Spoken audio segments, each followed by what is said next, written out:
Now we're learning with Brexit that it's going to be fast, that they're not wasting time. British Prime Minister Theresa May signaling a clean break from the European Union, but she stressed not from Europe, and there is a difference.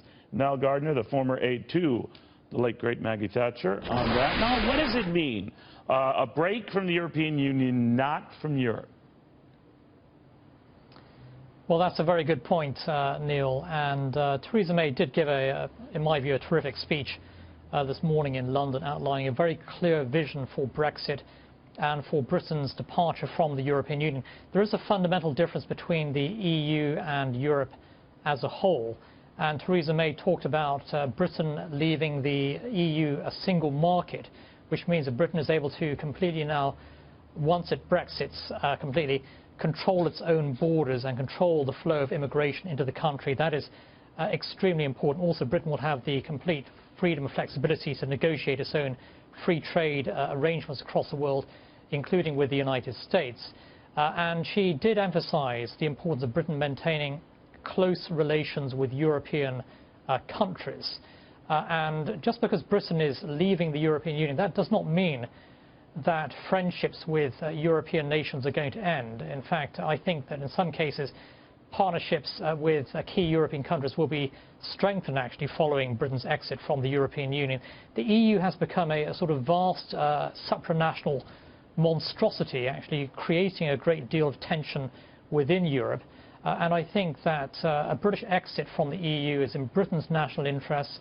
It is also, I think, going to be a real game changer in Europe as a whole, and it's going to advance the drive for sovereignty and self-determination across Europe. You know, now you and I talked about this, that when we had the first Brexit vote, which sort of shocked the world, of 52 to 48% popular vote in favor of Britain breaking itself off from the European Union.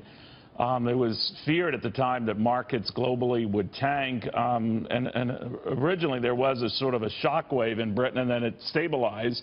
And even on this talk today, you know, the pound rose. So what are we to make of that? Because a lot of people sort of parallel that to what we might expect out of another populist surge in this country, of course, the election and now the inauguration of Donald Trump. And that as this sort of drama unfolds in your wonderful country, the same here in ours. What do you think?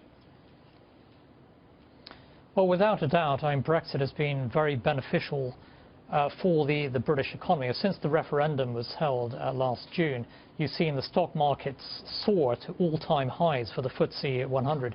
And there's a great deal of economic confidence in Britain, because Brexit is about economic freedom. It's about the ability for Britain to negotiate its own free trade agreements. This is good for the prosperity of the British people.